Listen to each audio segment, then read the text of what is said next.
Um, Here in the United States, we're not really educated on World War One.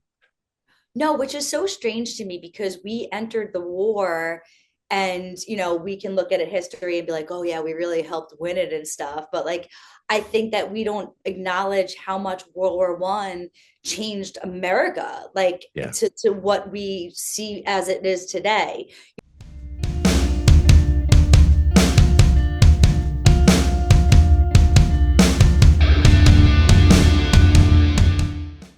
Hey, welcome back to Coffee with Bearded Baghdad. Today, my guest is art historian and author Briana Gravat. How are you? I'm well, Ricky. How are you? I'm awesome. It's so good to talk to you. I mean, we've been interacting for a couple days back and forth, and before we started recording, we were actually talking about the process of meeting and greeting for podcast guests and hosts and a platform that we're both on. And let's dig into this a little bit before we talk about your book and your experiences in Europe. I for whatever reason, when I first started podcasting, it was really hard for me to find guests. It Mhm. was really hard for me to find people that actually wanted to be on a podcast.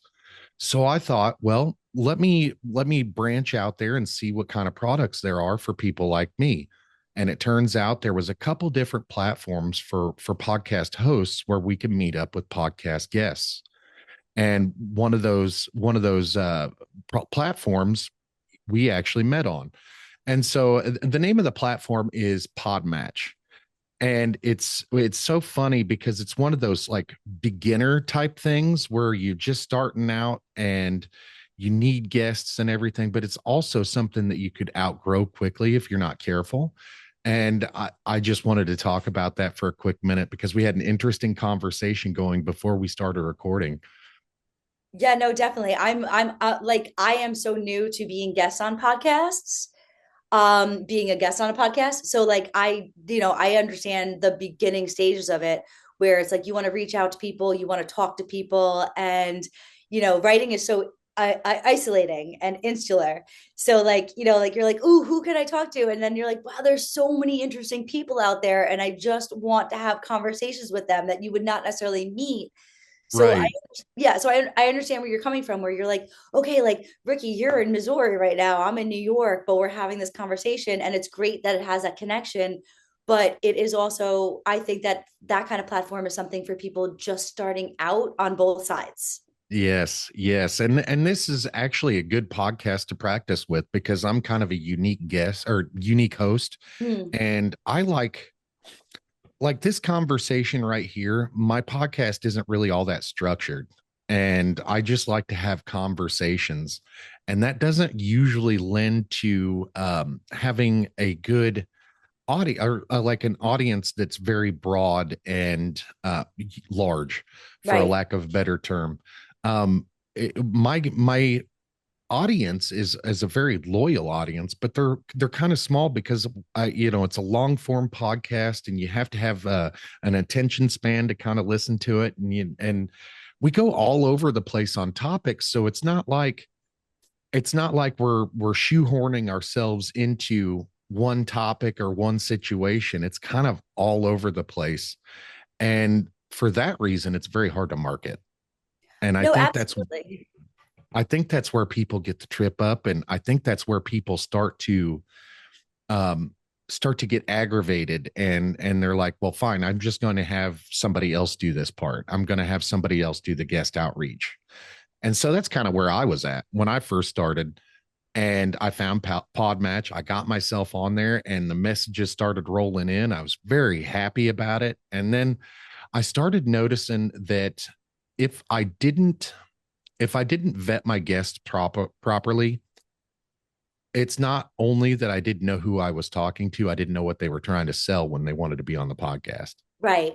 I think that what I found, and this is just me, for a long time as a writer, I'm like, well, I want my books to speak for themselves, but also at the same time, I was having this a similar conversation yesterday with another host, and we were saying that, like this is your podcast.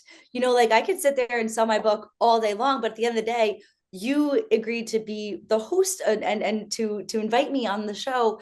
So it's like I like to let you steer me in the direction you want to go in, because I like that human interaction. I love those conversations. And if it's all over the place, I think that that's also like, parallels our own human experience. You know what I mean? Like, Right. you can't sit there. I've listened to podcasts that just, where the guest just talks and talks and talks.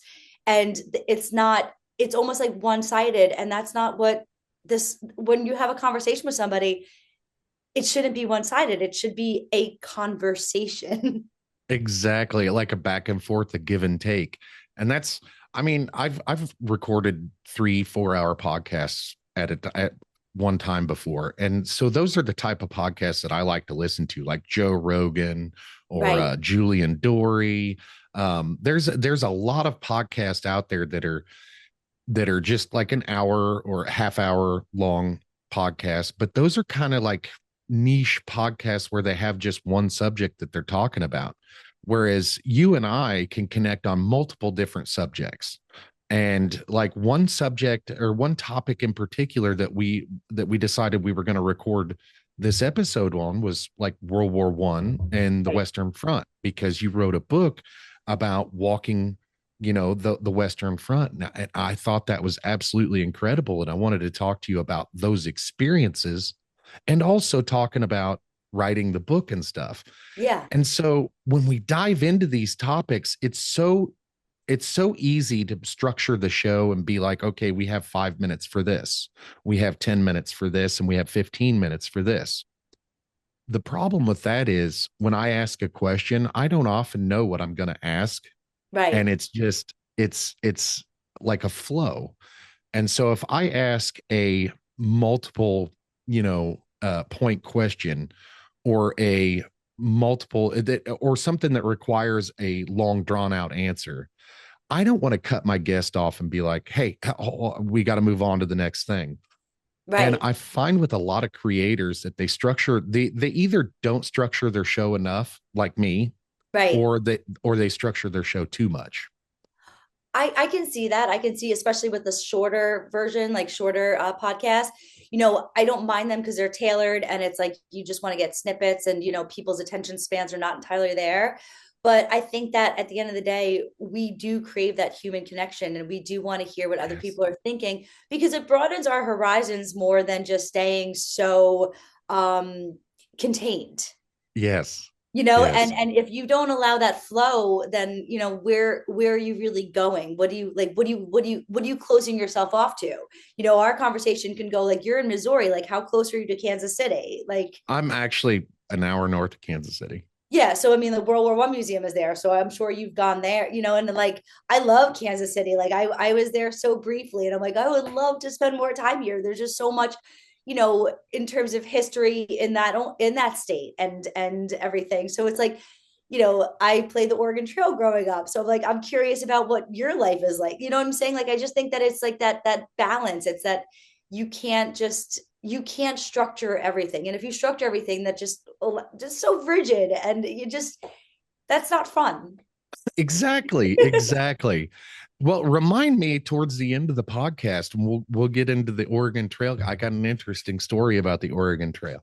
Ooh, did someone die of dysentery or break their Well, arm in at least so 3 days? kinda. I mean, if it's not really all that interesting, it's kind of boring, but it's interesting to me because I was there and experienced it. But Oh, um, cool. Well, I want to hear all about it. so let's get into your book real quick. Let's dive into what made you want to write a book first of all. It wasn't it I just always was going to be a writer. Like, I had no choice in the matter.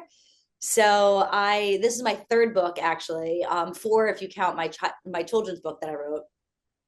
But I'm called to writing. I'm called to sharing stories and telling stories and everything. So for me, the idea of writing a book was a no-brainer. Hell yeah, hell yeah. So what's the name of your what is the name of your latest book? It is called There Will Come Soft Rains, A Journey Along the Western Front. And what is this? I understand you're a photographer too, right? Yes, yes. So what prompted What prompted the writing of this book? What made you want to go walk along the Western Front? COVID. That's So interesting. yeah. So COVID, like the world shut down and everything was so closed off. And once the world started to open up again, I saw that there was an opportunity to walk the Western Front. And I'm like, what do you mean? I can go to France and walk along one of the most, walk along a war path. And it was inherently supposed to be a path of peace.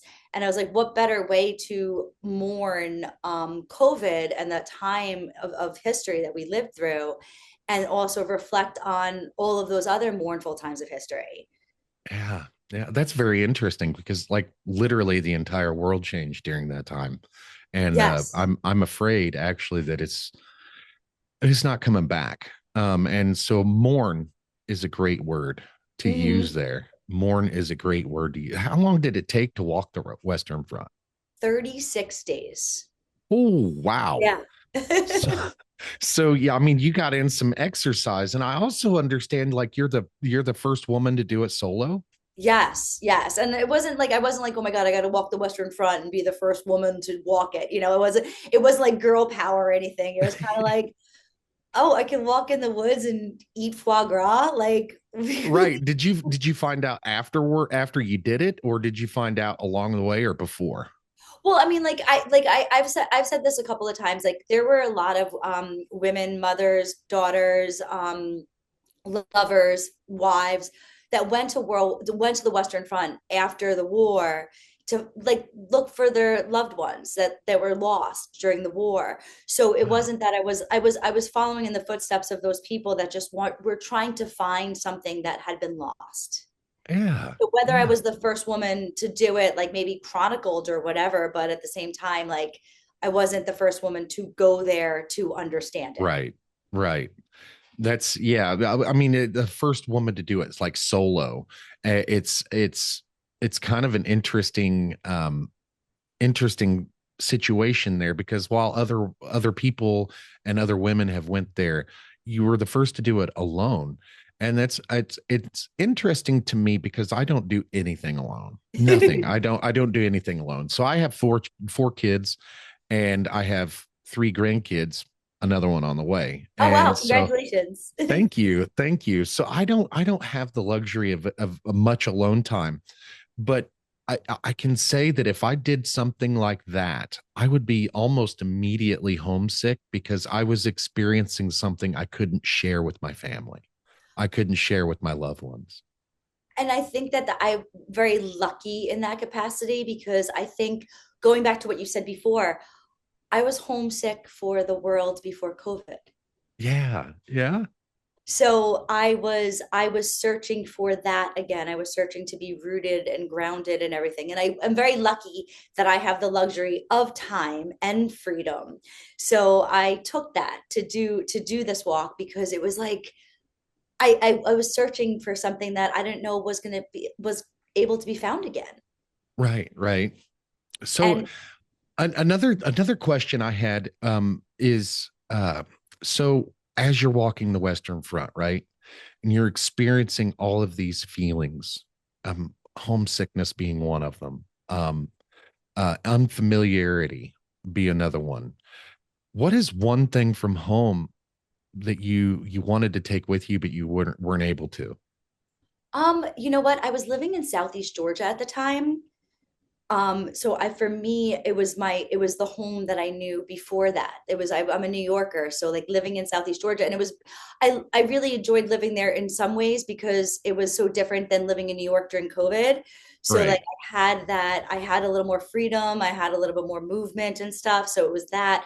But the one thing, I mean, like I didn't really feel homesick in that capacity because I didn't know where my place was exactly in the world. Like, and there was not a day that passed that I was like, I just want to stay in France. And, so the one thing, I mean, I think that by the time I got to the end, I had wished that someone was there to be with me, Yeah. so, but Yeah. I had my parents, I talked to my parents almost every day or when I could. And my friends and stuff, I spoke to them over the internet and like the phone and stuff like that. So I think that my homesick, the one thing I want to take with me is the parts of myself that I felt had gone missing. So I Did you think, find those parts? I hope so. I think I'm still like gathering them, you know? Um, and so the one thing I guess I mean, I didn't really, I love France. So for me, I felt like I was home. Yeah, yeah, that makes sense. That makes sense. So that feeling, homesickness and being at home at the same time, it's kind of a weird feeling. I've been there. Yeah, yeah. And it's something that like I think we all think about, you know, it's that like there's a poem by this American poet Wallace Stevens, and he writes about Sunday morning, and it's unsurprisingly he wrote it in 1915 in the middle of the war. He was in Yeah. America and stuff like that, and he said, and in my contentment I still find the need of imperishable bliss. Yeah. So you have this homesickness, and then you're like, but there's this world that I live in that I love and I cherish, but then there's so much more beyond that. That's very, very interesting because, I kind of felt the same way at a certain point during COVID. So I forget what year it was. It was like 22. Okay. I'm wanting to say 22. It may have been 21 now that I think about it. I can't remember, but I went to San Francisco when everything was shut down. Okay. Me and my boy went out to San Francisco, and I had that same feeling, that homesickness, but at home feeling. Mhm. San Francisco reminds me a lot of my hometown, except my hometown's mostly flat, and Right. and San Francisco's got a lot of hills. But I still live in my hometown. And when I went to San Francisco, all the infrastructure was old, Right. and the place smelled like piss, and Okay. it was kind of wild. But the the parts that really made me think of home was all the history that's in San Francisco. And we spent 3 days in San Francisco rolling around in a convertible, visiting different historic sites. I went to Alcatraz, and we spent 3 days there, and we were never bored. We always had something to do. As a matter of fact, we were constantly busy, and we were just running into little things that I was like, man, this reminds me a lot of home. This reminds me a lot of home. But I was homesick at the same time because I didn't have my people with me. I Right. had my oldest son, but that was it was a trip out there for his sister's wedding, and I was Oh, taking him cool. out there. And he was a minor at the time, so he didn't, he couldn't go by himself, or he could go by himself, but it was more like he was talking about going, and I was like, I've never been to San Francisco. You know what's in San Francisco? And he's like, what? I said, Alcatraz. And he's like, that's awesome. And I was like, I was on my phone booking tickets to take him out there at that moment. So it was kind of Oh, funny. that's so cool. Did you watch The Rock before you left? I know that's actually one of my favorite movies, but we did not. I should have, because he wasn't very familiar with Alcatraz and the history of Alcatraz. And so it actually leads me to another good question. Um, Here in the United States, we're not really educated on World War One.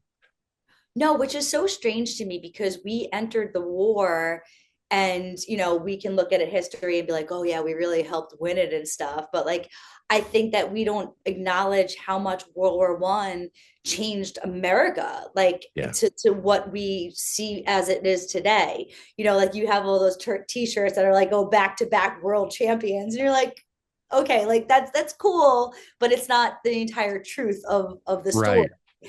And so like you're not educated, and then you realize that like more people died in World War I from America than they did throughout the entirety of the Vietnam War, and we were there for 19 years.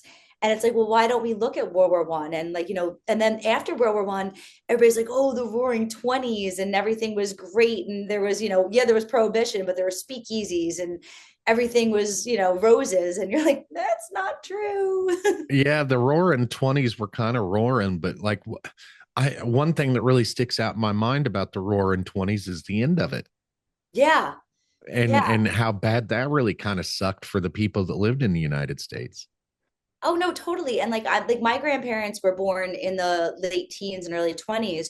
So they lived through that. They lived through, and like I feel like, looking back on like growing up with them, and like, how they not cherished everything, but how not everything was convenient, not everything was accessible. So like, my grandmother would give us baths with like this much water, with like 2 inches of water, because like it wasn't, that was a luxury. Yes. And Yes. so, like I think America forgets like how devastating it was. And like, you live out in the Midwest. So like there was the Dust Bowl and there were all those upheavals. There was the Red Summer. There was all like, and that also paved the way for World War II to happen. So, you had all these things that are happening in the 20s, and it wasn't, and the end of them was really the end of it. Right. Right. Well, I like to tell people, like, I don't really know if the Midwest was that. So the closer you get to cities, I'm sure that it was pretty bad. Mm. But here in the Midwest, everything's spread out and people are, everything's sparsely populated. So resources aren't hard to come by here. And that's one thing I like to tell people. Like, I'm not sure if the Midwest was really all that awful, because the people around here were used to suffering anyway. And Right. so when the stock market crashed, how many people in the Midwest were even invested in the stock market at that time? Right. It's kind of like right now, the stock market's doing great, but only 50% of Americans are even in the stock market. Yeah, because it's still so foreign and everything else like that. And like you said, like the Midwest, people were suffering. And I feel like if you look at history, a lot of like we look at it like in these grandiose places, or we look at it through the scope of like what was happening in cities and how that impacted them. And really, it was so different for other people. And you can even look at it like politically and be like, well, people that look at the world in one way and people that look at the world another way, it's like, well, they live in two different places. How do you expect them to see them the same? Like that's Right. that's so it's so mind-boggling to me that like it's like, well, why do you think that someone else is going to feel exactly the way you do when you have a different life? Exactly. Exactly. And then so when I think about like things like today and the geopolitical turmoil that's going on in the world today, the Midwest is kind of isolated from all of that. Yeah. During COVID, we didn't really start feeling the effects of COVID until 2022, 2023. And by that time, we had Russia invading Ukraine, Right. and the gas prices that were exacerbating what was already happening at the time. But while COVID was happening, we had the resources here. And Right. then, of course, it was neighbor helping neighbor, friends helping friends. So we had the resources here in the Midwest to kind of insulate ourselves from the rest of the world. And then all at once during 2022 and 2023, everything went to shit here. Yeah. And everybody's like, when I say it went to shit, I don't mean it went to like complete chaos or everybody's, starving or anything, but everybody's broke here, like Yeah. really broke. Yeah. And we struggle to pay for groceries. Like for my house, we have four people. We spend probably $800 to $1,000 a month in Right. food. And that is so ridiculous because like we're right here in the heartland, right? Yeah. And so I find it interesting how different people can experience different things around the world, like like we do. And like you had your experiences, you live out on the East Coast, and you had your and the South. You had your experiences during COVID, and I had my experiences during COVID. While we had different experiences, we may have come to the same outcome. No, absolutely. And I think that like going back to what you said, that you didn't feel it until 2022, 2023.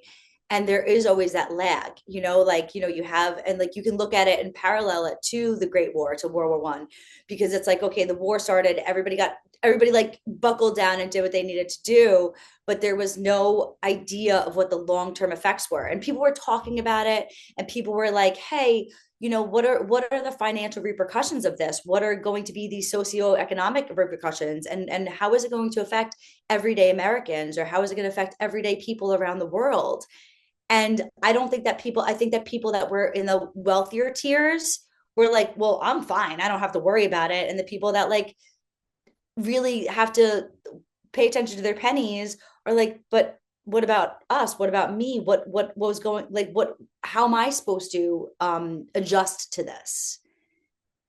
And so when I think of these things, I do think about how they handled COVID versus how we handled COVID. And I think at that time, nobody really, we didn't even know what we were working with or working against. So it was kind of like winging it. Right. And I think it's fantastic that you went out there and you had this process of not only self-discovery, but also discovery of history. You took a lot of pictures, you wrote a book about your experiences. And I think that's fantastic because here in the United States, we often are a little short-sighted on things. Very much so. I don't think that America plays the long game very well. I think we're very reactionary, and I think that, you can look at it and say, like, we blubbered through it, like we react and we just don't think about what happens afterwards. And I'm not Yes. saying that the Europeans do that better, because obviously history tells us differently. It's not like, hey, like, I always like look at history. I'm like, hey, the sky is falling, the roof's on fire, and like everybody's just walking around like it's fine, everything's That's gonna be kind of how fine. I feel right now. As a matter of fact, everything geopolitically is pointing towards another global conflict. And it's sad, but at the same time, it's like I can see it coming. Like, why is everybody shocked right now? Because everybody takes sides, and we do it within our own lives too. So it's like, well, they're right and those other people are wrong, and it's like there's the meat in the middle that you're like, well, like, that people, that there's a common ground that we can find to say, like we did it during the Cold War. Like Right. it was like we kind of stopped ourselves from nuclear annihilation. Like, why do we keep on pushing for global conflict? Because some people can, benefit from it financially, and then destroy the world in the process. Like, what's the purpose of that? Right, right. It's like just because you know that something may be inevitable, that doesn't mean you have to accelerate it to the point where it becomes inevitable. You it, know, it, exactly. And like, if you look at like World War I, that's exactly what happened. And also with yes, World War II too, you like, again, the short game. So it's like, they knew it. Like, if you look at, like, if you read like really in-depth history, like before World War I, it's like, dude, you saw it coming from a mile away. Like, you had everybody, you had Germany building up their navy, and England being like, no, you can't do that, we are the British Empire. And you're like, guys, this isn't going to work out well for anyone. yeah. And I see that same exact situation playing out right now. It's like Europe keeps telling us what to do. And it's like, I think we're past that point at this point. I think you guys either need to work with us or stop working against us. That's one thing. But that's getting a little political. So Yeah, yeah, yeah. let's let's get let's back let's to your book. How many pictures did you take for the like? How many pictures did you take, and how many made it in the book? So I like took pictures all day, every day, except it rained a lot too. So that doesn't really offer itself to like get taking good pictures. And, I was there at all different times of the day. So like when I would pass through places, like the light might have been better at other times, but I had to keep on moving. So there were times that I would sit there and take pictures, especially the sunrise and the sunset, and like if it was overcast.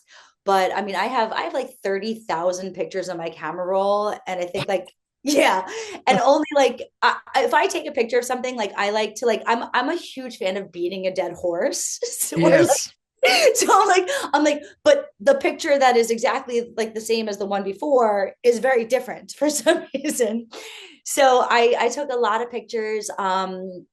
Especially when it came upon, you come across bunkers and barbed wire and trenches. And like, when you see it, it doesn't necessarily come out that way in a photograph, but I just tried anyway. So I think that there's probably like 9 pictures in it, maybe like seven to 9 pictures. I did the photographs in the beginning of each chapter, Okay. in the beginning of like the battlefields, or ones that had like, or I shared the pictures that were of like such profound meaning to me. Yeah. And So that I, what's in that? the In the book, did you get it? Did you get into any historical context? I got to admit, I haven't even cracked open the book or anything. Oh, So, it's okay. I don't expect anybody. Like I love when people like get back to me and they're like, I've read your book, and I'm like, oh, thank you, thank you. But like also, I contextualize the journey. It situated it in World War One, because why would I walk the Western Front and then not tell the stories of like, hey, I walked through Verdun, but don't worry, nothing happened here. yeah, that's kind of where I was going with it. Is like, what I'm. So I was just curious, like, what the book was about. Whether it was about World War I or whether it was about your personal journey or both. I like to think that I found a balance between the two. And I've been really thinking about this a lot lately, that I think that, like, what's the difference between a war on the large scale versus the war that we fight within ourselves? There's no true difference. Like it's the Man, same. It just, you know, in one, many people are hurt, and in the other, maybe it's just yourself. yeah, but at the same time, in your little world, that kind of, when you shrink things down to that level, um, I have four people in my house, and there are times where I feel like my world is crashing, and Yeah. I feel like I'm at war, and that's a very interesting thing that you would the war on a larger scale versus the war within ourselves. That's very insightful, and it's one of those things, like when you say it or when you hear it, it's like it takes you back to like instant reflection on what does all this shit really mean, you know? Yeah. And that's really, like, honestly, like, when I every single day, I could sit there and say it was a joyful time and everything, but like, I think every day my world came crashing down, because you see these battlefields, and you just see how unnecessary the conflict was, and how it didn't stop. Like, it was supposed to be the war to end all wars, and it didn't at all. So Right. like, it just, there was not a day that went by that I didn't cry because of personal reasons or global reasons. Right. Right. So in your book, did you are there any specific characters that you feature in the book, or do you talk about like the conflict as a whole? I try, there's so many amazing historians out there that have written so many incredible books about the details of, the generals that fought in the war, and the troop movements, and the military, all the specifics of the war. And so for me, I can, there were so many moving players, that to include them, I tried to really reflect on the lives of soldiers, or, imagine what the regular infantrymen, and the subalterns and everything, like what they were living through, because I was sleeping on the ground, I was camping out, and I was walking through these areas. So I was like, I wasn't a general, like headquartered in a beautiful chateau. Right. Like, listen, I would have liked that. That would have been really nice, but that wasn't my experience. So, I really tried to reflect on the people, the everyday people that were involved in the war. Hell yes, man. Yeah. That is so awesome because like while you say you may have liked a chateau or something like that, to be honest with you, to have that experience and to do it the hard way. I actually listened to a conversation you did with someone else, and you had mentioned that one of the things that you missed was water. And Mm. while it was raining all the time, you were like, I didn't have any water, and the water fountains didn't work really well on the trail. And I was thinking about that, and I'm like, when you just said what you just said, it was like, I mean, is there any other way to experience it?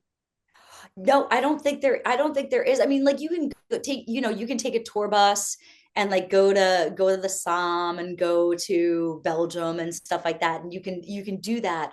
But in order to truly experience it, I feel like you have to put, like, pun intended, or literally speaking, you have to put yourself in the trenches. Yes. Because Yes. otherwise, how are you going to sit there and be like, Oh yeah, I get it. Like this is what the soldiers live through. But I'm like, there was a one monster rainstorm that I was like, I'm gonna die. Like I don't I know if I'm going to make it home. yeah, like the wind picked up. I was getting like pelted with sleet, and I was like just trudging along. And I was like, oh my God, I couldn't imagine that on top of this, that there's like these shells whining over me, or like that I'm watching my friends get killed. Like it, you really, you have like you can't go to those places and not sit there and feel that. Yes. Yes, I exactly. So I'm looking actually at your website right now, and there's a picture of you walking down the path.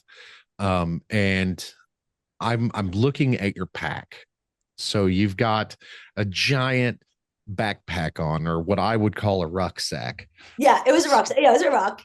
So let me ask you, was it heavy?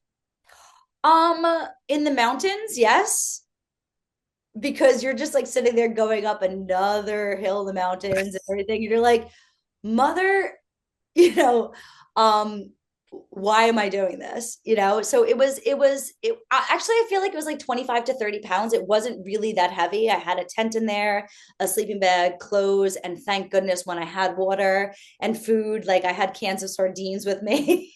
That's awesome. And nuts.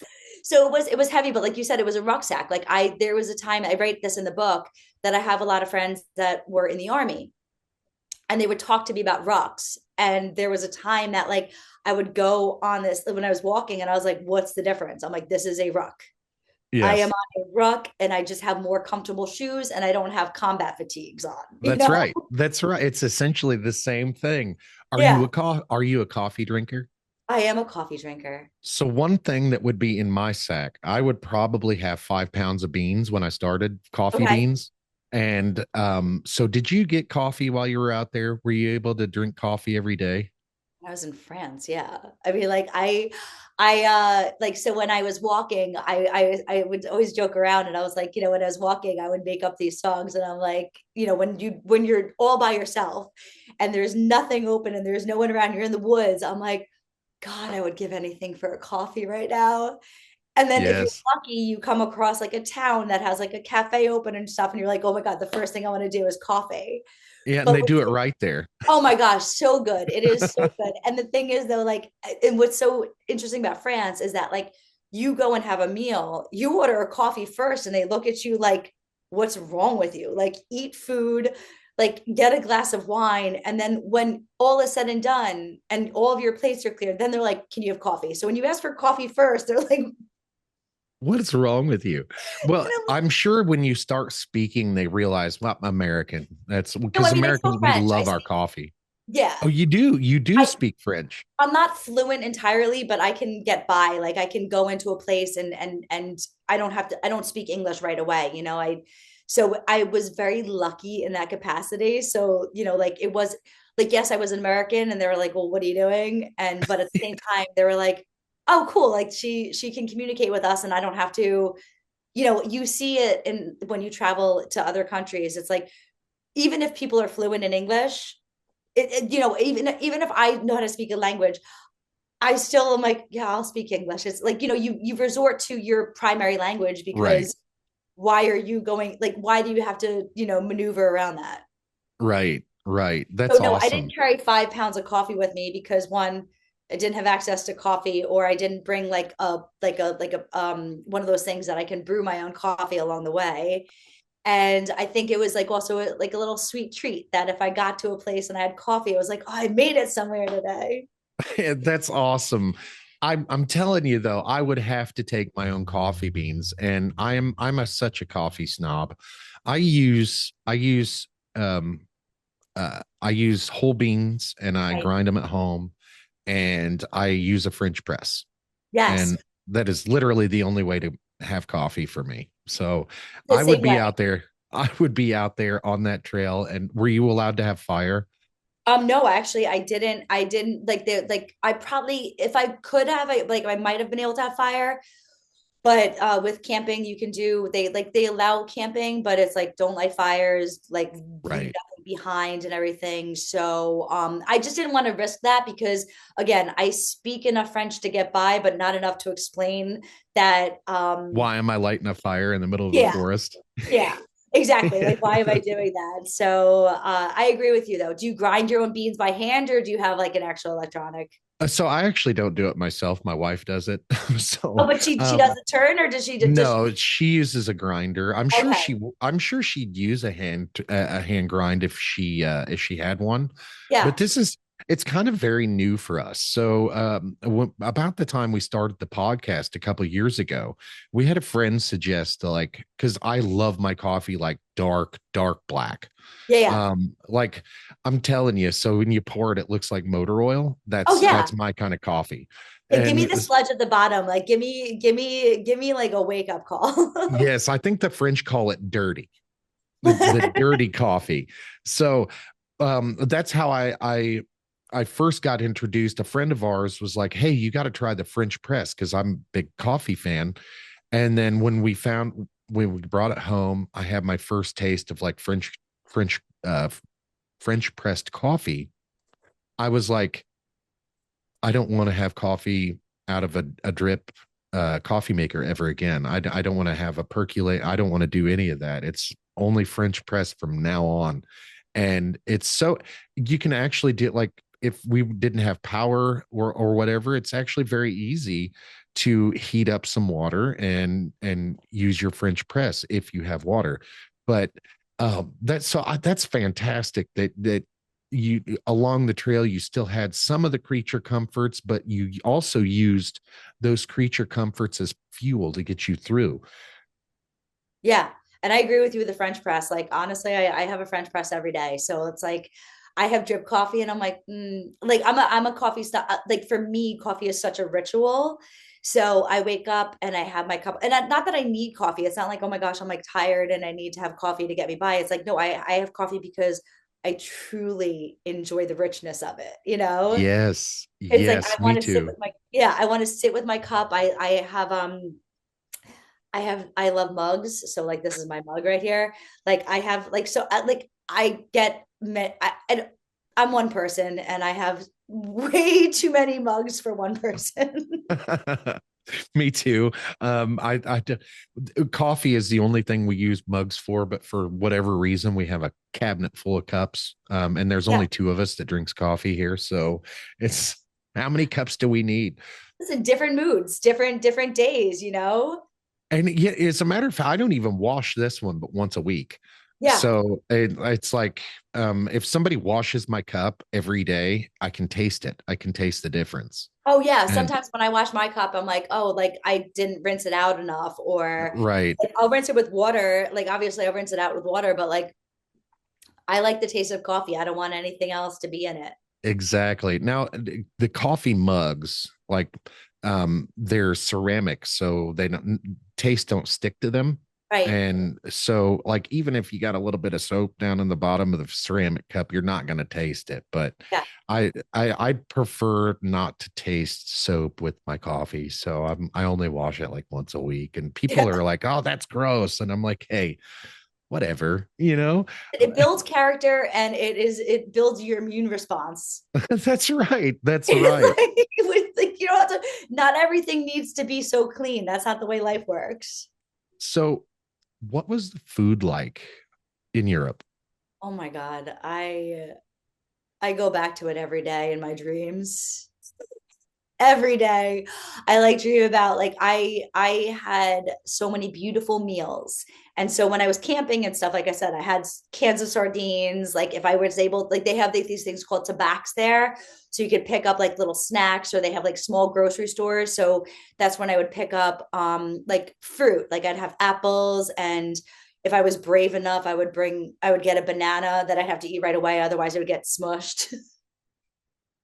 Yes.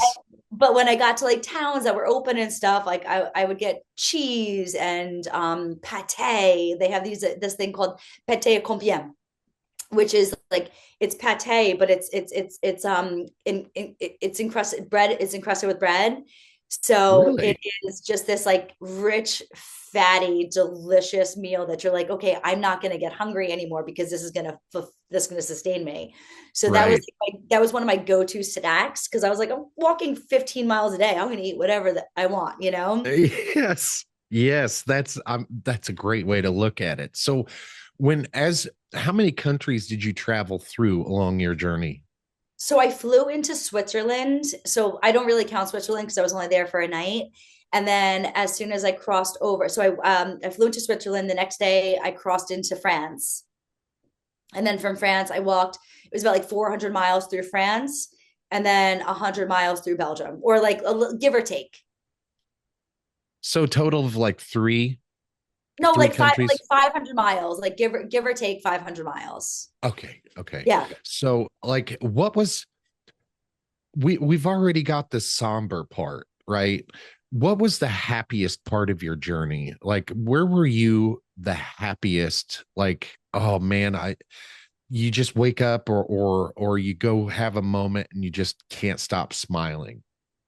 I mean, I think just waking up every day and knowing that I'm doing what I'm doing, I got really like it did I like yes, I was physically exhausted in some capacities, but being able to like wake up and keep on going, I think that there was not a day that I didn't smile because I was doing what I set out to do. But I think my happiest were in front of the two cathedrals that I just cherished with all my heart. It was in Reims, which is in the Champagne region. So you're in Champagne. So not only is there coffee, but there's champagne. Yes. And so there's this beautiful cathedral that was actually destroyed during the war. And it wasn't until afterwards that they built it. But like you just stand in front of it and you're like, this is hands down one of the most beautiful things that I've ever seen in my entire life. So I would just stand in front of it and just be in awe. I would just stand there and just and be silenced by how beautiful it was. And then I had the same experience in Amiens, which is it's the largest cathedral in France, I think. And it's like three times the size of Notre Dame in Paris. Wow. Yeah, three times the size. So like you get to Amiens and you're like, what do you mean that someone spent 100 years building this? You know, Yes. and then it has John the Baptist head in it apparently. You're just like, okay, cool, you know, and it's just you have those somber moments of reflection where you're in front of it and you're like, okay, so much history has happened outside of the Great War, but then you're like, this is so devastatingly beautiful that I have no reason to be sad because this is what Right. allows us to be human, you know? Hell yeah. Hell yeah. Me and my wife was so Easter weekend. This is we're recording this right after Easter weekend. Um, my wife and I were watching, I was like glued to the news all weekend. Yeah, So my wife and I were watching the news and it's Easter. So the news had a lot of uh things on from Italy. right. A lot of camera footage from Italy. And I was talking to my wife. I was like, I've got to go to Rome. Yeah, I have to go to Vatican City. Now I'm a Christian, Southern Baptist. Actually, I'm not Catholic, right. but I'm not religious at all. Like I'm the one of the least religious people I know. I believe in God, but it's more like a spiritual thing and not Yeah. religious for me. Um, but just sitting here in my home and looking at these giant cathedrals, right, and these giant buildings that so much architecture and history, and I was watching another podcast, and this guy was talking about how there are some churches in France, or was it France or Italy? It was either Italy or France. He was talking about that they build these churches, and then 100 200 years pass, and the cathedral gets old, and then they build new on top, Yeah. and then there's holes in the floor. You can view the old things, and the Pope was actually walking through some of these older um older churches, I guess. And I was like, I was in awe. I couldn't take my eyes off the screen, and it was kind of like one of those moments you're talking about where you're just kind of speechless. Right. And it's not that I was speechless. It's just I've never really looked at the Vatican or Vatican City in that light before. I've always kind of looked at it from the like the religious thing Right. or the Catholic thing and or the city within a city, because Vatican City's in Rome and Rome Right. is in Italy. So I've always looked at it from that point of view, and to have the reflection, and I guess it may be age or my experiences, but I was like, I've got to go there and see these things. Is that kind of how you made it over there? Was there any of those moments where you're like, I have got to do this and I'm going? Yeah, no, definitely. And like I think that I'm an art historian. I studied art history in college and stuff.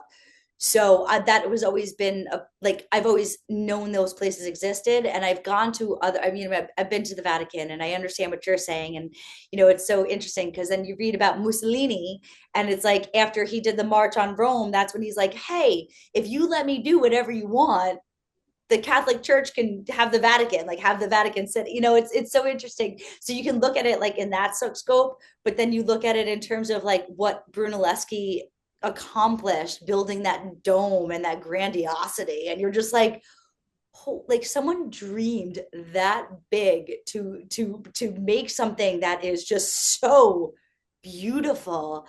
And Yes. you can, and like, listen, I mean, you can look back and be like, oh, well, religion has done X, Y, and Z that is bad. And you're like, but my goodness, did they do something so incredibly awe-inspiring too, Yes, and I've kind of got goosebumps right now, just like thinking about it. And it's so lost. Like, where did that go? World Like, War One. World really? War One went, yeah. They you had all of this profound thinking, and then afterwards, and I think that that's something that's similar that we were talking about before with COVID. It was like, well, what matters? It's like that nihilism. It's like, well, you had these like these philosophies and this all these feelings and all this humanity, and then it's like, nah, we're gonna destroy it. That's gonna be fun. So that all actually gives me a whole new direction to go into here. I see society as a whole, not the fringe parts, but as a whole, I see society actually going backwards to more simpler times. Is that Right. something that you see? I hope so. I think that like the internet and like our social media responses and stuff has accelerated parts of ourselves that we don't that that shouldn't exist because we're Yeah. we're we're living outside of ourselves and trying to show the world that we are, things that we're not necessarily. So Yes. I think that a lot of people are craving that simplicity. And I was having a conversation the other day with somebody, and they're like, "Oh, the nostalgia for the early 2000s." I'm like, "What do you mean nostalgia for the?" I'm like, "I miss the times before we had cell phones. Like I miss that. I miss that the not having that constant connectivity." I tell people that all the time. I'm like, I miss the 90s, man. And we talk about the early 2000s too, but like I was, in the early 2000s, gosh, I was 18, 2003. Oh, So oh, 2003, 2004. yeah, Yeah, me too, so except I was 25, 23. I'm a young pup, man. Yeah. So like back in the 90s, like everything was simple. And like the millennial generation actually is very nostalgic, is what I've read. And I think it's because like after the year 2000, everything just like accelerated exponentially. Yeah. And it's kind of wild how far things have gone, but um how they've stayed the same, really. Like, so the only thing that's really accelerated is like cell phone technology, Right. and there's all kinds of technologies that have accelerated, but based on microchips, these little bitty chips, and they just keep getting smaller and smaller. And the more they advance, the more everything else can advance. And it's just like, we didn't really put too much thought into what we were using or the tools that we were using when we were introduced to them. And I think a lot of us are now looking at these tools that we have are just like redundant and stupid. Like I have a Yeah, PC, like I'm talking to you right now on a PC. This is literally the only time I use this PC is for the podcast.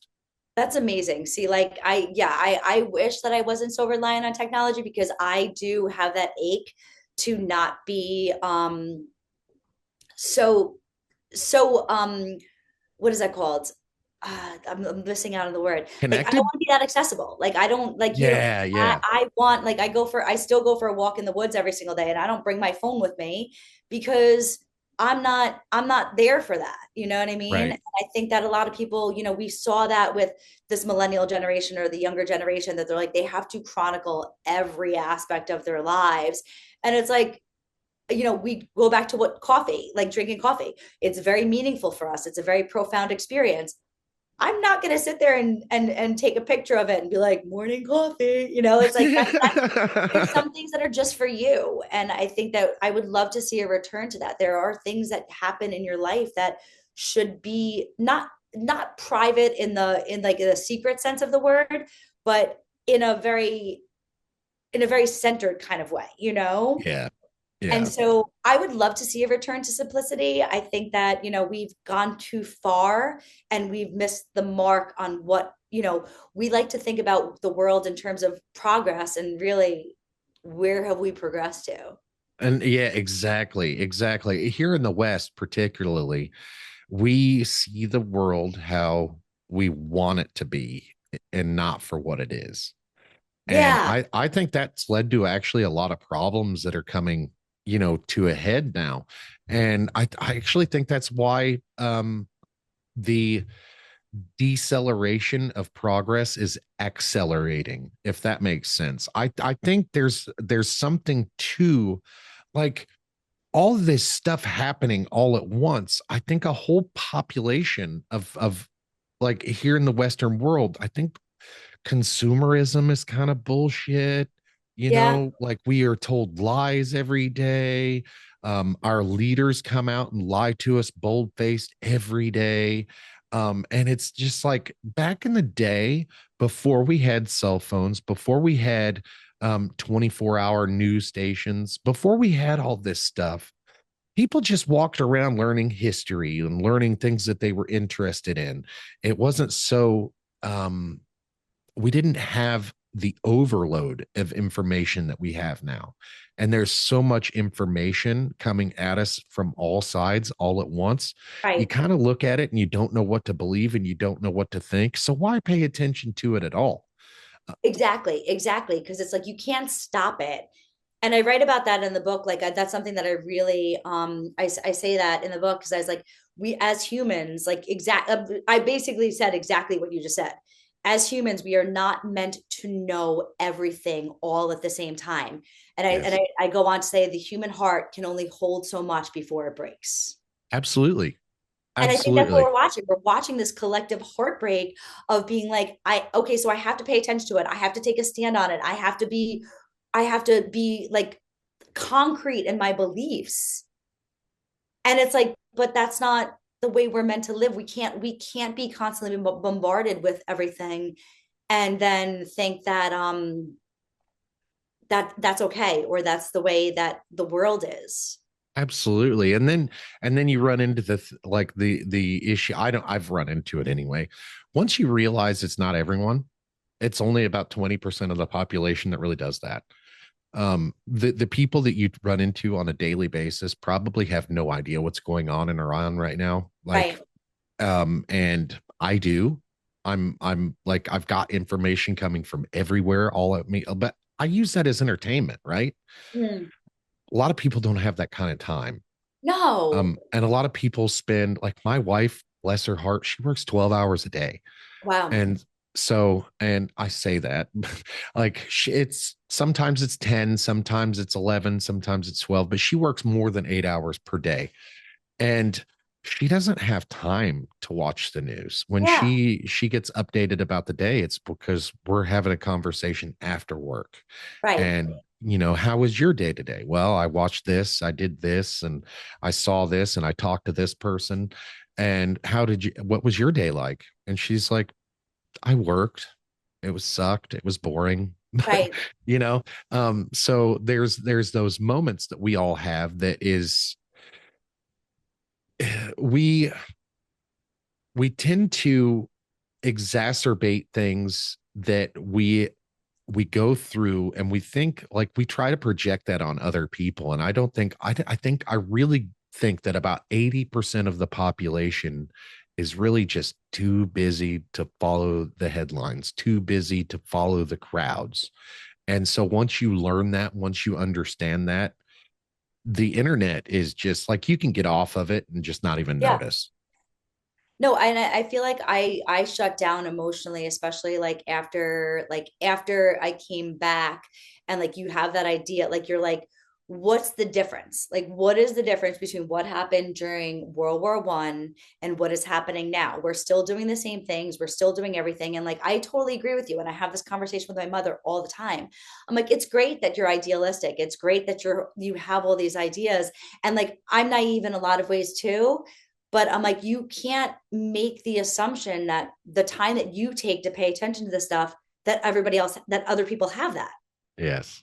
And you like you said, like 80% of the population, like people are just trying to get by. People are just trying to get through their days. They're trying to take care of their kids, their bills. They're trying to figure out what food they're going to feed themselves and their families. Yes. And And so so like when it go ahead. I was gonna say, and so to project that upon them, to be like, but you need to pay attention to this, you need to care about this. It's like, but if it doesn't affect my everyday life, why do you want that for me? Why don't you want me to just be like, work as hard as I can and be as good of a person as I can, and just try to make the world a better place by not hurting anybody, or just like, we don't know why we're born into this life. We don't know what Right. happens afterwards. Like, just allow people their lives. Yeah. So sometimes my response to that is, when people are like, you should pay attention to this. And I'm a bit of an asshole sometimes. Me too. Me Imagine, too, Ricky. imagine that. So sometimes my response to that is, why? So it can be as miserable as you are? Like, who Yeah. wants to do that, And like, I do pay attention to like everything, but I don't let it get to my head. I don't let it get to my heart. I just like to be informed. Like you were talking about, I have that FOMO, which is fear of missing out. Yeah. And so I do have my phone with me at all times. Just I don't, for whatever reason, I've been trained to think that there's an emergency going to happen just around the corner. Yeah. So you never know when there's going to be an emergency. You might fall down and you might need your phone or whatever. But that's why I have it with me. But I spend all day actively ignoring my phone. As a matter of fact, my dad texts me a good morning text every morning, and the way he puts it is kind of funny. He's like, I just want to let you know I'm alive, pretty much. You Uh, don't have to respond to it right away. But, I had these health problems and I started doing it every day. It was my way to let you know, hey, I'm still here. And I was uh, like, that's awesome. Keep doing it, man. But I haven't responded to that. And I've been up since 7 a.m., and it'll probably be like 3 or 4 before I wind down enough to go like sit on my couch for a little bit and respond to messages. And right. so when I responded back to you on Podmatch, and I told you things have been kind of hectic around here, it was like Easter weekend coming up, and I've gone Yeah. through some stuff and just trying to hang out with the family. And I actively ignore my messages all the time. And when I try to explain to people why, it's like, because I don't have the mental bandwidth to be physically present and mentally present in the moment, and also keep up with all these messages. So I have to prioritize what's important to me. And I'm just, when you come to me and you're like, hey, you've ignored me all day and I haven't, I'm like, well, listen, I've got a 6-year-old right here, and he kind of takes precedence over you. And not, I kind of like him more than I like you. So Yeah. I think that it goes back to, like, it's like you want the world to pay attention to you, but it's like you forget that other people have their lives. And again, that accessibility, and you just like, I don't have notifications, like I'll have text messages and phone calls, but like anything else, like if I have social media, if I have email, like I don't, it doesn't pop up on my home screen. It's like I have to go out of my way to find it. Like I have to go out of my way to check my emails. I have to go out of my way to go onto social media. Like I don't feel, and like I think there's a psychology behind that too, that like when you have that, it actually is not good for you. Yes. Yes. And like this whole topic right here, I could go off on a whole tangent, but one thing I really wanted to before I wanted to address this before we, get off here. Your couch behind you, I love it. Oh yeah. It's very it's I'm at my parents' house, so like that they've had this couch since like the 70s. It looks like, if I'm thinking correct, it looks like a Duncan Fife, but and I'm kind of a furniture guy. Not really. I'm not a furniture guy at all, but I like old things, and I like, to be quite honest, Brianna, I'm tired of buying junk. Yeah. I think that as I've gotten older, now that I'm in my 40s, like you talked about like consumerism and stuff like that. Yeah, I wish that I learned this earlier, that you get things of higher quality, you spend a little bit more money, get things that are longer lasting. Because if you get the junk, it's junk and it doesn't, that's right. it goes into the junk afterwards. So like you get something and it has a little more meaning, it has a little bit more depth, and you get something that lasts. And I think that like you can look at it like, well, that's what I want in my own life, like not just Right. physically but spiritually, emotionally. Like you don't want to just have those like passing those things that can be disposable. Yes. Yes. And I talk about it all the time. I've had entire podcasts dedicated to this subject. I'm absolutely so tired of buying. So this table behind me, that's particle board. That's not even real wood. Yeah, It's sawdust pressed into the shape of wood. yeah, And it comes from China. And everything in this studio pretty much has been um, engineered to not last as long as it used to. And so that I spend more money fixing it. yeah. Meanwhile, there's a furniture guy who makes furniture right down the road from me. Mhm. And I paid, well, I paid like $200 for this table. Right. I could go down to his shop and buy a $400 table. And like this, I've had this for like 2 years, and it's already sagging, it's breaking, and it's chipped everywhere. Um, but it's eventually going to be ready for the trash heap. Yeah, And if I would have went down there and I spent $200 more on a nice table, I would be giving it to my kids. I would be passing it down to my kids when I pass away. yeah, And that's how long we're talking here. Well, this here is meant to be, like uh it's meant to satisfy a need for about 2 to 3 years, and then it's just kind of done. You got to buy another one. yeah, And over time, I've noticed things like my entertainment center that's in my living room. It cost like $300 at the time when I bought it. And if I would have went to a furniture maker, it might have cost me $500, but I would have yeah, gotten a much better product that would outlast me. And when people realize this, when they understand, I'm slowly trying to teach my kids this. But the furniture guy down the road, when you buy the thing from him instead of the $200 table from China, not only are you buying a product for you that's going to last, you're keeping the money in the community, yeah, and you're helping him provide for his family. And you know what he's going to do eventually? He's going to buy, he makes tables, right? right, Well, maybe he needs a couch, and he's right. going to go buy a couch, and he wants to buy it from a local guy because he knows that, hey, I'm a local furniture producer. I kind of know, like, I got to keep money here and keep it local. And a lot of people just don't understand, like, this big globalism lie that we've been sold is not for our benefit. It's for the elites benefit. Yeah. And when we talk about elites and the power dynamics of different countries and different people, then you get into wars. Yeah. you, that's how wars happen, is because um somebody over here might get a little uppity, and they're like, hey, I don't like sharing my resources with you. And these people over here, well, you don't have a choice. We're going to take your resources. Oh yeah, yeah. And And that's exactly what it is. It's like, like, and then when you drive that, like that want and everything, it creates more, it creates more conflict. And it goes back to like having conflict within yourself, or the like, sometimes I go to furniture stores, or I go to like any kind of store, and I look at the quality, and I'm like, why would I even get this? Because it's not even, it's not it's more expensive than what it's worth.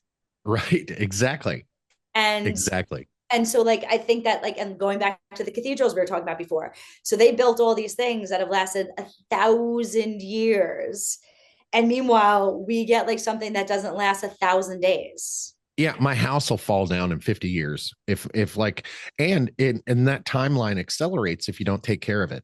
Yeah. So like if I was to die today and completely, you know, nobody, everybody forgot about the house or whatever, it would be swallowed up within just a few years. Like Yeah. nature would take it over. The only thing that would be left is the concrete floor that I'm standing on. And it's so true. And like honestly, like with my book, that's like how I start the book, is a poem that talks about that. That it's like there, the title comes from "There Will Come Soft Rain," a poem by Sarah Teasdale, that "There will come soft rains," and she basically says that, she's like, all these things, and nature will not remember us. That's right. That's right. And when you look at in ancient Egypt, the the pyramids there, like it's we've discovered these, humanity discovered those pyramids long ago, right? Yeah. We still don't know what the hell they're for, No. No, I you found know? out the other day that like that Stonehenge might have been like an original like sound bath, that it was there to like echo like like the wind, and that they like had all like it's like, and it's like it takes a different like different, it has a deeper meaning than Yeah. just like acknowledging the the solstices and stuff like that. It's like, wow, like these people. And I think that goes back to what you're saying about technology, is that when you have the luxury of time, when you don't have the distractions of technology, like you really do get to think on such a deep, profound level of like, well, how does the world work, and how, what can I, how can I honor that, This is and my life in a nutshell, Brianna. This is what I do. So I don't know. I haven't mentioned it during this podcast, but I'm a stay-at-home dad that's and awesome. house husband. So my wife goes to work. That's why she works so much. Is so like her earning potential um was way higher than mine Right. 12 years ago. And like while I was making more money, I was working two times the hours. Right. And so it was hard work. I was construction. My body was failing. I ballooned up to like 500 pounds. It was a terrible time of my life at that moment. But my wife and I came to a conclusion that, I was going to stay home and take care of the kids because it was getting expensive to pay for daycare. There was also nobody at home when the kid got out of school or whatever. Um, so we decided that I was going to stay home. And so that's what I like to think. Yeah. And when people are like, I used to be afraid of my thoughts for whatever reason, but I Right. spend so much time with myself these days in my head. It's like really my favorite place to be, you Yeah. know? Oh And yeah, me too. Me too. I mean, like I didn't have to walk across France to know that. Like I talk to the younger kids too, like the people that my friends that are in their 20s and stuff, and they're like, "Oh, intrusive thoughts." I'm like, "They're not intruding. They're your thoughts. They're part of you." And I grappled with that in my early 20s, and like once you actually like acknowledge those thoughts and like and revel in that solitude, it doesn't become like scary. It's not something yeah, to be afraid of. It's like, all right, cool. Like, here we are. yes, and a fear of the unknown. Like I don't know, I don't get that because like I'm here for the duration. This is what I do. Like I love sitting down with a cup of coffee. Like my TV won't come on till the, late in the afternoon or evening time. And I love just sitting down with a cup of coffee and throwing on a podcast. And oftentimes I have to, if it's a podcast that I have to pay attention to, I shut it off and just sit in silence Yeah. because I have I can't pay attention to the podcast and my thoughts at the same time. And I No. love thinking. I love to think. And I tell people all the time, like I'm in a constant state of reflection. And Love that. so I was diagnosed with ADHD about 10 years ago. Okay. And I didn't know. I'd lived my whole life, didn't know I had ADHD. I had a thought that I probably had ADHD, but never knew. And my youngest son, who is 6, he was diagnosed with autism when he was almost 3. Right. And so I went to the doctor a couple years ago, and I had made a joke. I was like, I think I want to be tested for autism. And the doctor is like, well, why? What makes you think you might have autism? And I said, well, my youngest son has level 2 autism, and he had to have gotten it from somewhere. And I was expecting a laugh. Well, she didn't laugh. Uh-huh. And she's like, yeah, you got a point. We'll schedule you. And I Okay. was like, that's wild. So I was tested for autism. I was diagnosed with autism at age 40. Oh, wow. And yeah. And so now all these things make sense to me. Like being in a constant state of reflection, I'm not alone in that. There's lots of people out there on the spectrum that live inside their heads, and that's their favorite place to be. And they're in a constant state of reflection. While my wife, she may say something that might cock my head a little bit, and she doesn't think about why I cocked my head a little bit. But if the situation was reversed, I would replay that in my head over and over and over and over again until I figured out why she cocked her head to the side.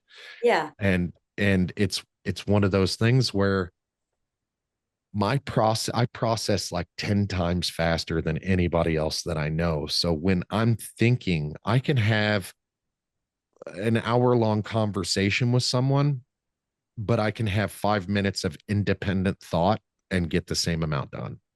I'm with you on that. Like there are certain times, but I also like to verbally process things a lot too. So like as much as I sit in my own head and like everything, and I'll just, that's why I go for walks in the woods to think and reflect. I think that state of reflection is a beautiful place to be. Everybody's like, oh, you don't like you like being alone, and I'm like, but I'm not. Right. I'm I'm keeping with myself myself. company. Yeah, I'm actually a lot of fun. Maybe you don't think so, but I have It's so fun. hilarious. It's like you have this constant, and it's just, I think that people are afraid of that. And I think that people are like, oh my God, how did you walk 500 miles across the front? I'm like, because I didn't need, like, it wasn't a big deal. It's just, it was just an extension of my everyday life. Absolutely. And I think Absolutely. that, and I think it's beautiful to have conversations like this to, bounce back ideas and to get that reassurance that you are not alone, but it's also nice to be alone. That's right. Another way I like to put it is I like to hear my opinion come out of your mouth. That's Yeah, I that's like. one of the things that I like to say to people when I agree with things and or they agree with me, and it's like I'm comfortable enough with myself that I really don't care if anybody agrees with me. I agree with me, but explaining that to other people, it's just it is difficult sometimes, especially when the 80% don't think like me. Yeah. Well, they don't have the time, or they've not taken the time. I think that like Right. we could all take the time if we didn't binge watch television, or if we didn't constantly like feel the need to be connected, or not, if people actually took the time to sit in silence. Yes. I Yes. think Oh that my people gosh. love the distraction. They love to just not have to face that. And I think it's only by facing that maybe that helps make the world a better place. Absolutely. Do you ever find yourself like, do you drive? Yes. So do you ever find yourself getting in the car to go somewhere and then you get to where you're going and then And then you notice the radio hasn't been on the whole time. Oh no, I intentionally don't put the radio on a lot of the time. Like, so I'm a New Yorker, but I when I lived in Georgia, I would drive up from Georgia, and that is a long drive. Yeah, it is. And I think that like I would intentionally like I would like I mean it's you're going 95 the whole way, so it's not like you have to, it's brainless anyway. So I wouldn't put the radio on at least for like an hour, maybe 2 hours, maybe even three Yeah. hours. And then like not until I got to Virginia would I sit there and be like, oh, like maybe I'll put some music on or a podcast on or like something. Yeah. Um, and even then, like now, I mean, my musical taste varies, but a lot of the times I put on like modern composers that put these like epic compositions, and your brain just flows anyway. So yeah, I love to drive in silence. I put the windows down when it's warm, Oh, and oh my yes. god, and I love it. I love that silence. I crave it. I'm So, actually very, I'm noise sensitive. So it's like if there's a lot of noise, I'm like, oh my God, why is this happening? so I tell you where that comes from. If you're noise sensitive, it's probably because you're trying to pay attention to everything all at once. And so if there's more than one noise going at the same time, you're trying to pay attention to all those noises. Oh yeah. I think that's where that comes from. Yeah, But I definitely. had back in November, I was in an accident and kind of totaled my car. But Oh, I'm before I sorry. totaled it, thank you. I'm glad you're Before I okay. totaled it, I'm actually not. Oh, I'm still injured. It's a crazy story, but like I got into the accident. The lady hit me, and like my shoulder's all messed up, and I need surgery now. And it oh, put me down for like 3 weeks. It was crazy. that's But terrible. but my car at the time, it was we talk about consumerism, and like I'm an older car guy. Right. I refuse to buy new again, like ever again. I bought one new car in my life and it was Yeah. junk, and I won't do it again. But it was an '05, a 2005 Crown Victoria, so it was Oh wow, okay. a big car. And we're riding down the road, and my kid looks over at me and he says, did you know your radio's broke? And I was like, huh, no, I didn't know that. And so like I went all these months without knowing that my radio in my car was broken, because like I really only I at that time I was only using my car to drive the kids to school and pick them up Right. and run a few errands. So I really wasn't in the car long enough for the radio to be on anyway. But I would make it to my destination and forget the radio, or like I would forget the radio wasn't on. I wasn't even paying attention. I would notice those things like, huh, I didn't even have the radio on. I've just been sitting here thinking for an hour, Yeah. and people don't do that. They don't like to do that. And it's kind of crazy how TV and media has really seeped into that aspect of our lives, because before we had TV, people would spend a good amount of time every morning in silence, Yeah. and every evening with a cup of coffee, sitting out on the front porch just watching the sun go down. And life was a lot slower. Life was a lot better back then, I think. I Yeah. think people were happier. When better is a relative term, I think, because during World War I, you know, after World War I and before World War II, during World War II, resources were kind of scarce, Yeah. right? And so people had to pay attention to getting food and getting resources. And these days, it's so easy to just go to the grocery store and pick up Yeah. your food. Any resources that you need in your day-to-day life are within an arm's reach of you. And whatever is not within an arm's reach of you, you can get off Amazon. Yeah. And so people live in these times of instant gratification and abundance, resource abundance. But we all think we're starving. And Yeah. it's Well, a we're very starving for weird something. thing. What's that? We're starving for something. We just don't know. We can't name it, you That's know? right. That's right. And So like so for me, like going back to what you said, like when I walked the Western Front, like I didn't have my like it was like the time before now that the SIM cards are like built into your phone.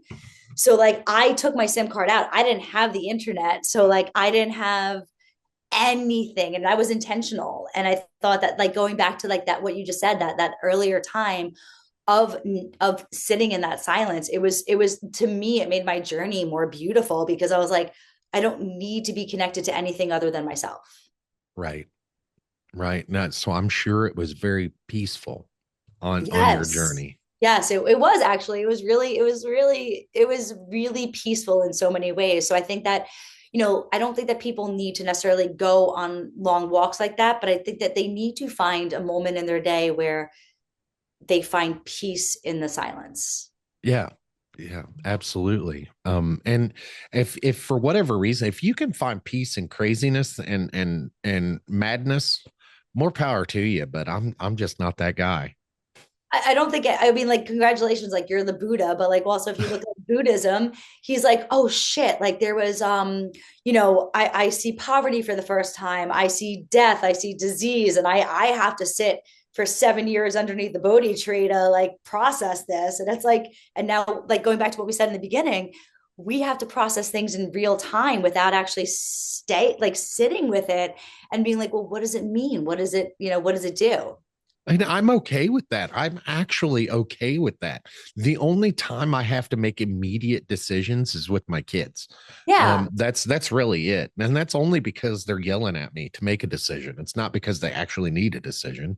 But it's one of those things like we at times we actually I think we need to get comfortable with being uncomfortable Yeah. and going for on a journey like you took, and being uncomfortable for the sake of experiencing what it was like to go down that trail. And the title of your book is perfect, and not only just because like it was raining the entire time you were there, but it's like there will come soft rains. And that's true. There will come a moment in your life where you have to take a beat and sit down and say, look, this is not working. We have to take a break. We have to slow it down a little bit.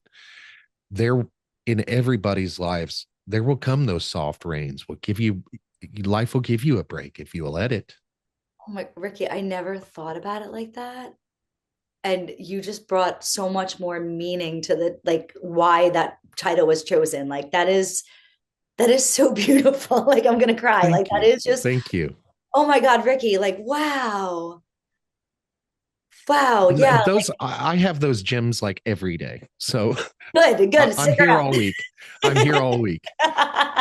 It's there will come those soft days, those soft rains where you just take a minute, take a breath, take it all in, and hey, listen, it can't rain all the time, right? No. I learned that from one of my favorite movies, The Crow.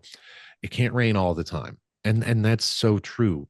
But there are times where that rain is needed to wash away the old and bring in the new, and give you those moments of reflection that you can't really have. You can't really take in a day to day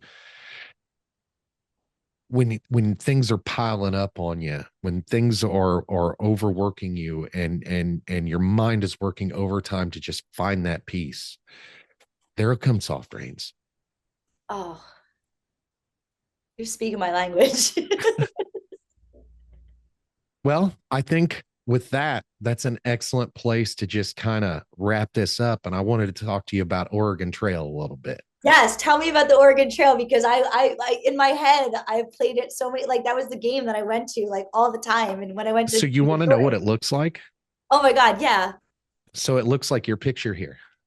Does it really? It does. It does. It's not gravel, it's grass, Right. but you can see wagon wheel marks like it was yesterday. And Yeah. they have spent so much time and money trying to preserve this. And actually, how I know what the Oregon Trail looks like, I've spent my whole life like you playing the game, playing like once you can't play the game anymore, you play it in your head and Yeah. everything.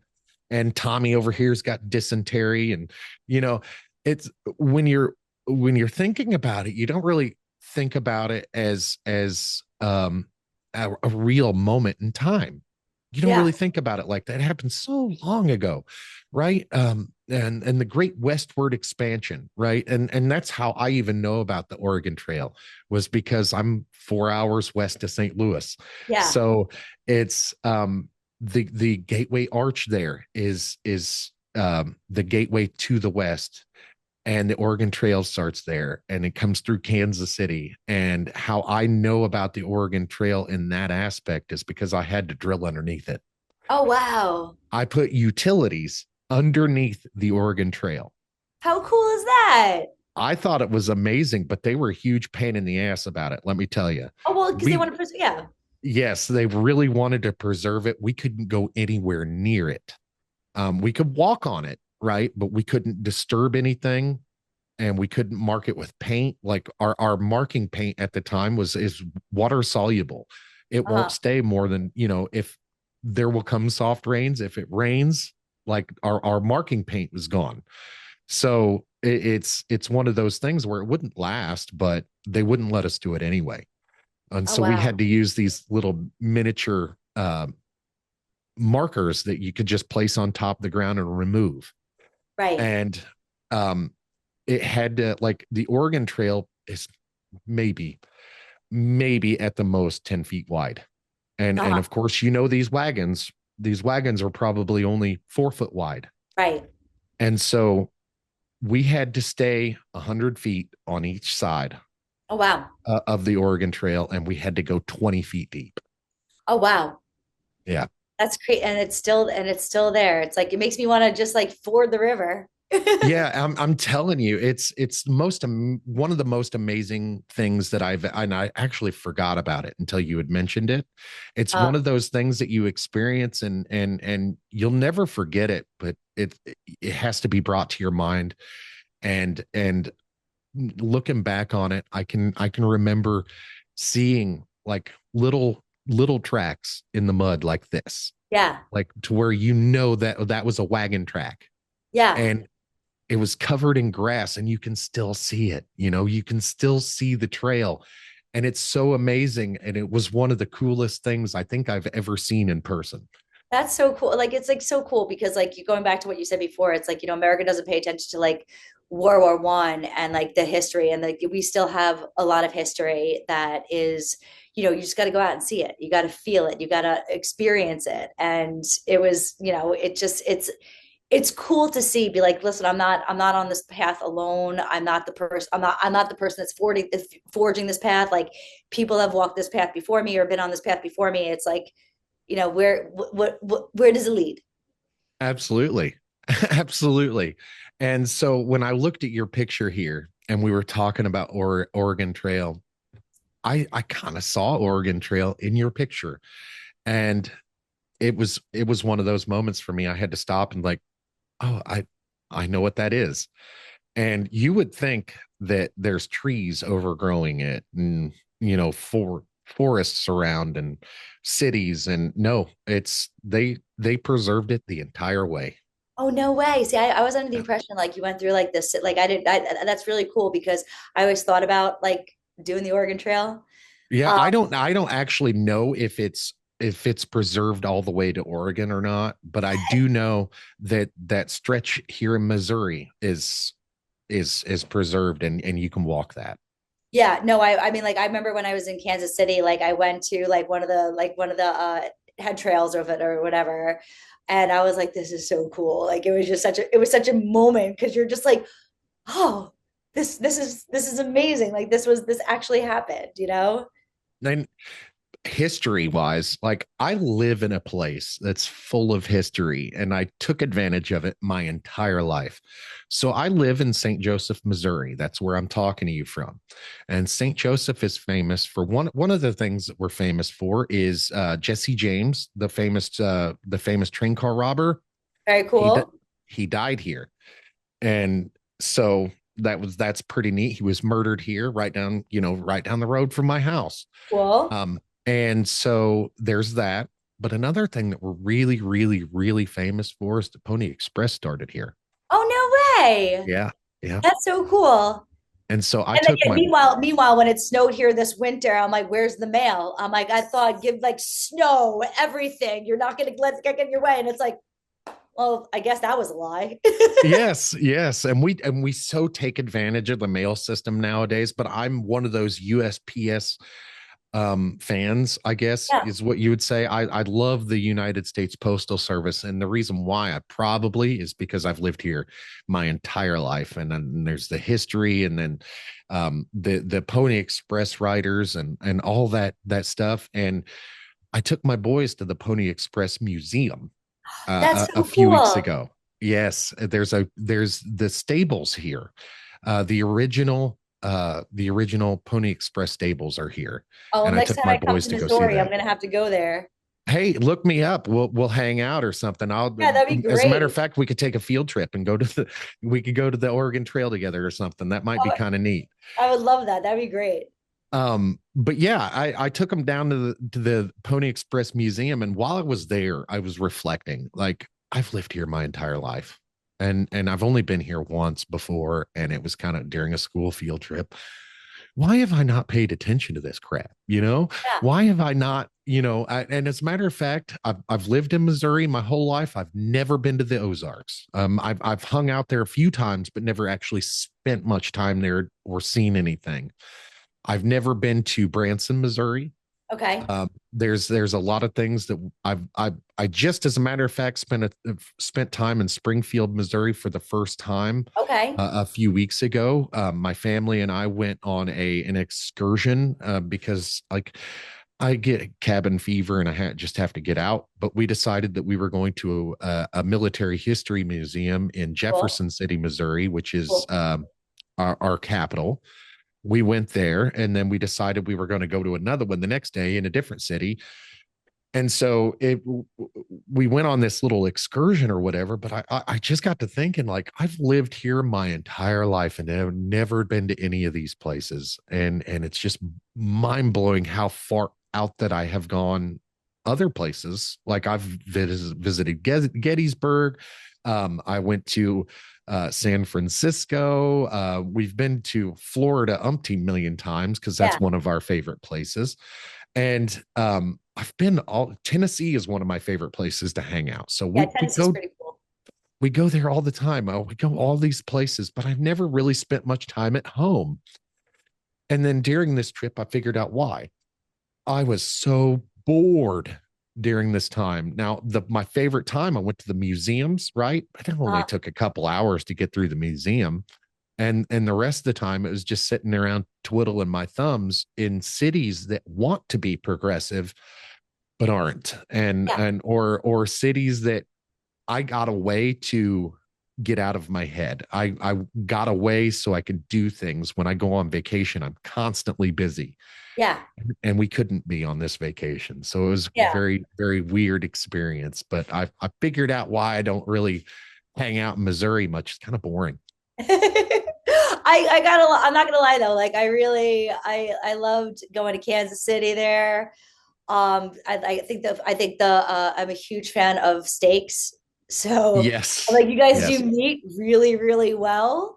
And so but it is interesting, like, because I could see where it's like you kind of feel like you're kind of in a vacuum, or like you're kind of isolated because you're like, well, okay, like if I want to go somewhere, it's going to be hours before I get there. Yeah, like my favorite places, to be honest with you, are the places that time forgot. Yeah. Right, those are my favorite places. But those places are so here in Missouri, they're kind of run down, Yeah. and everybody's looking to make a dollar. So the people that live there, there's a huge economy built on tourism and stuff like that. I'm not a touristy kind of guy. Oh yeah, me neither. I don't go to like gift shops or anything. And if I do, I get the cheapest thing in there. I don't buy t-shirts that say, I came and did this. And it just doesn't make any sense to me to do those things. And I have all those memories up here. I take like these mental snapshots all over Yeah. the place. I don't have, like, if you look at my camera roll, like, I have a few thousand pictures on there, but I ask my wife, like, everywhere we go, hey, do you mind taking the pictures? Because I forget, because I get so caught up in the moment. I'm so present. I don't think about taking out my phone. I don't think about snapping these pictures. What I do is like I make a mental note, remember Yeah. this. And Yeah. and that's what I do. And so I that's my memories are just like a collection of pictures. I think that's a better way to approach it anyway. I feel like, like I do take a lot of photographs, but like very rarely are any of them of me in a place or anybody that I'm with at said place. Like most of them are like, ooh, look at the rock, look at that tree. It's like it's like where can I place this in the bigger memory of my heart? That's right. That's right. And one thing I worry about is like, will my kids remember this? And I think they will because they're going to keep experiencing these things. They're going to experience so much shit that they're going to forget more than I ever knew.